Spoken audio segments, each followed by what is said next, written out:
السلام عليكم ورحمة الله. الحمد لله رب العالمين، والصلاة والسلام على أشرف المرسلين نبينا محمد وعلى آله وصحبه أجمعين. Continuing inshallah ta'ala with the fiqh of worship, and in this session inshallah ta'ala we'll talk about the Salatul Eidain, Salatul Eid, Eid al-Fitr and Eid al-Adha. And Salatul Eid, and we'll talk about inshallah Salatul Eid and Salatul Kusuf and al-Khusuf, the lunar Salah eclipse. Salatul Eid is a salah that, as we know, only in Salatul Eid al-Fitr and Salat of Eid al-Adha, and it's the same way, but it's a special way of making the salah. And as we talked about before, that to make ibadah in a collective manner or in jama'ah, as the 5 daily prayers, of course, this is very clear, or Jumu'ah, and also for the 2 Eid and the Taraweeh in Ramadan, and Salatul Kusuf, the lunar or the solar eclipse, wal-istisqa, seeking rain by the Salah. These are, for the majority of the ulama, they're in the opinion that they are very stressed, and it's sunnah and it's recommended and not mandatory. Even though Salatul Eid, some ulama, they said it's mandatory, it's an obligatory Salah. And of course, there is the other salawat where to pray it without praying it in jama'ah. Salatul Eid, the Prophet ﷺ, he prayed it, and he made the salah before the khutbah, which is different than Salat al-Jumu'ah. Salatul Jumu'ah, the khutbah first, and then the salah. Salatul Eid, the first thing is the salah, and then after the salah is the khutbah. The Prophet ﷺ, when he first went to Al-Madinah, he found the people there having 2 days where they celebrate in these 2 days. So the Prophet ﷺ asked, what are these 2 days? They said, كُنَّا نَلْعَبُ فِيهِمَا فِي الْجَاهِلِيَّةِ. These are 2 days that we celebrate and play in these 2 days in times of Jahiliyyah, before Islam. So the Prophet ﷺ, he said, إِنَّ اللَّهَ قَدْ أَبْدَلَكُمْ بِهِمَا خَيْرًا مِّنْهُمَا يَوْمَ الْأَضْحَى وَيَوْمَ الْفِطْرِ.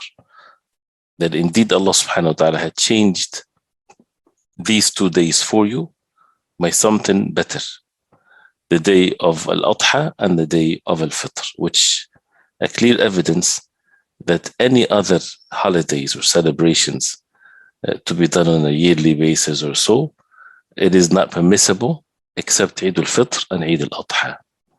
It's not permissible for people to initiate or to invent for themselves holidays and celebrations. All of that is innovations, all of that is bid'ah, even if it's not a religious holiday.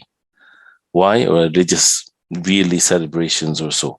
Because it is not about being religious. It's al-a'yad in general, or holidays in general, it is religion. So it is not permissible to have any other yearly celebrations except Eid al-Fitr and Eid al-Adha. It doesn't mean that a Muslim should not celebrate. You can celebrate things, but to make it Eid, that every year on that same day, the occasion is keeps on coming, so you celebrate it, this is against the deen of Allah. Whether it's anniversary of marriage, whether it's birthdays, all of these types of things. You can celebrate, for example, a happy occasion, someone, for example, finished the Quran, someone got a job, even if it's worldly matters, right? You can have somebody get a son, or the aqiqah or daughter or so. So these celebrations are okay, because even if it's worldly matters, because it's not something that's done as a Eid, where every year they come on the same day. But if you start making that day that you, for example, finished memorizing the Quran, say, for example, it was the beginning of Ramadan. So every year, the first day of Ramadan, you celebrate that day. Why? Because this is the day when I finished my Quran 2 years ago, 3 years ago. This is then becomes bid'ah, innovations in the deen. So this is a separate subject, but Salatul Eid is, according to the majority of the ulama, it's sunnah mu'akkada, very stressed sunnah upon every Muslim and Muslimah. The time for Salatul Eid is from the time of duha prayer, which is after the sun rises, qayd rumh, Eid al-Rumh, the height of a spear when you put it on the horizon and you look at it, which means 10 to 15 minutes after sunrise, where it's permissible for you to pray duha. Before that, it's not permissible. It's the time of makruh time, dislike time, or forbidden time for the salah. So once the salah becomes valid, then that is time for Eid, and it's all the way till before Dhuhr. Of course, people, they don't delay it that much, but this is the time for it. And this is one of the differences between Salatul Eid and Al-Fitr and Al-Adha, is that it's sunnah, it's recommended that the Salatul Eid al-Fitr after Ramadan is to be delayed a little bit so that people would have a chance to give their charity, Zakatul Fitr, before the Salah, because if they give it after the Salah, then it's a normal charity. For it to be counted as Zakatul Fitr of Ramadan, that has to be given or reach the poor before the Salah. So that's why it's recommended to be delayed a little bit for people to be able, if they were able to give their charity. Different than Salatul Adha. Eid al-Adha, it's recommended to pray it as early as possible after sunrise, after, of course, 10 or 15 or 20 minutes after sunrise, so that people will have the ability to slaughter afterwards. They have enough time to slaughter afterwards. So this is one of the differences between Eid al-Fitr and Eid al-Adha with regards to the Salah. As we all know that it's recommended for the person to go for Salatul Eid, to be clean, to take a shower, to wear the best of their clothing, as long as there's no haram involved, imitation of the disbelievers, women not wearing hijab, not having perfume on or things like this. And that's why this is recommended for everybody to go for Salatul Eid, even the women in their menses, to witness the dua of the Muslimin and the blessed gathering. They stay away from the place of the Salah, as long, again, as there is no mixing and tabarruj and showing their beauty and things of that nature. It's from the Sunnah to go to it early, and that's for the Ma'mum, not the Imam. The Ma'mum, the followers, they should go to it as early as possible, making the takbir, and to go from one path and to come back from a different path. And for the Imam, following the way the Prophet ﷺ, he should just go straight to the Salah. The Prophet ﷺ would come to them only at the time for the Salah. Once they see the Prophet ﷺ coming, that means this is the time for the Salah. For Salatul Eid al-Fitr, it's recommended to eat something before the Salah. And the Prophet ﷺ used to eat odd numbers of dates. Why? Because this is the first day after Ramadan, and it's haram to fast, of course, in both Eids, but it's to intentionally eat something before the Salah to make it clear that the person is not fasting. In Eid al-Adha, it's recommended if a person would not eat till he slaughters and eat from his sacrifice, if it's feasible. Sometimes people may not do it in that first day, or if it's very late, then the person will be extremely hungry. But if it's right away, because at the time of the Prophet ﷺ, they used to make the Salah, and they slaughter right there in the same place of the Salah, because it's recommended to be prayed outside of the masajid. It's the Sunnah to be prayed in the outside or outskirts of the city that they're in. This is what is best, and to accommodate the masses of the people, because it's only supposed to be one Salatul Eid in an entire city, if it's feasible. Of course, if it's not, there is no problem of having more than Salatul Eid. And if Muslims were to do that, this is definitely what is best for them, if one place would accommodate all of them, and to put aside their personal preferences and their personal benefits of the masajid or whatever. And that's what is best. If it's something feasible, sometimes it's to accommodate all of these numbers, or even places, it becomes very difficult. Whoever prays before Salatul Eid, it's up to them, as long as it's valid time to make Salah, but there's no Tahiyatul Masjid if they pray outside. But if people prayed Salatul Eid in the masjid, then they should pray Tahiyatul Masjid before they sit down. So when someone says there's no Tahiyatul Masjid for Salatul Eid, yes, there's no Tahiyatul Masjid for Salatul Eid because Salatul Eid is to be prayed outside. But if people prayed inside of the masjid for one reason or the other, and it's permissible to pray in the masjid, then is to pray Tahiyatul Masjid before a person sits down. Salatul Eid, there is no iqama for it, and there is no adhan, and there is no as-salatu jami'a or anyone to call for anything.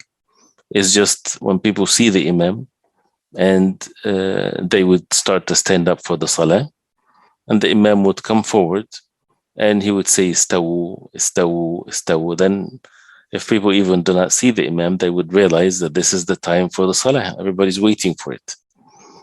So no adhan, no iqama for Salat al-Eid.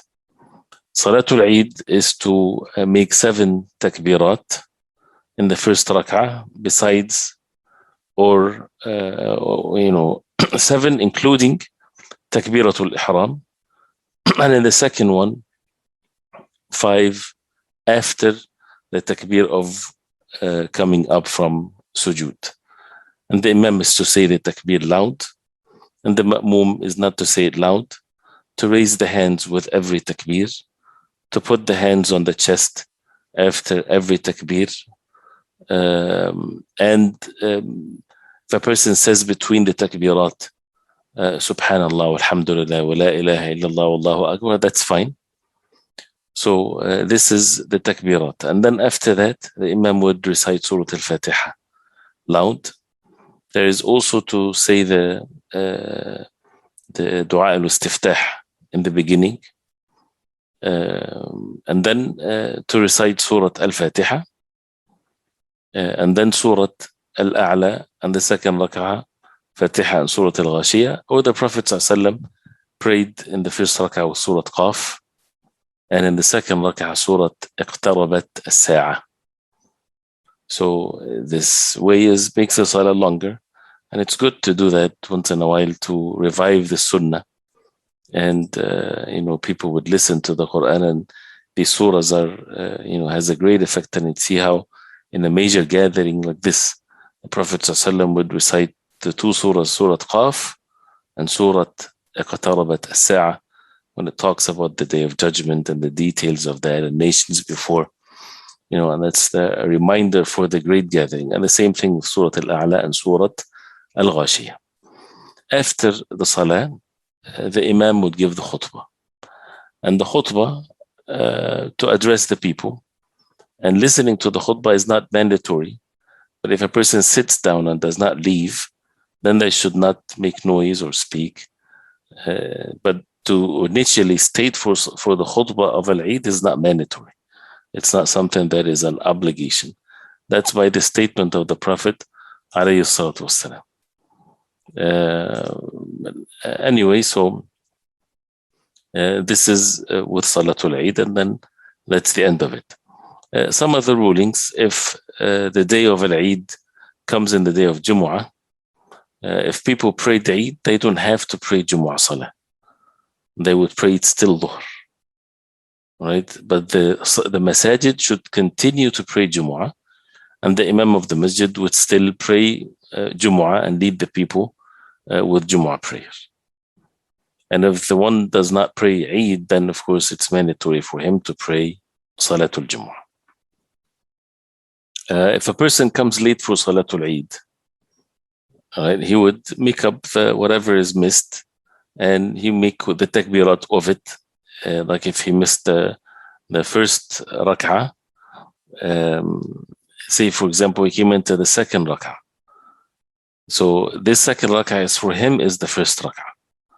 Even though the Imam made 5 takbirat only, and the Ma'mum would follow the Imam in the 5 takbirat, when he gets up in the second rak'ah to make it on his own, he can make only 5 takbirat, because that to him is the second rak'ah. Allahu A'lam. The other way also is permissible.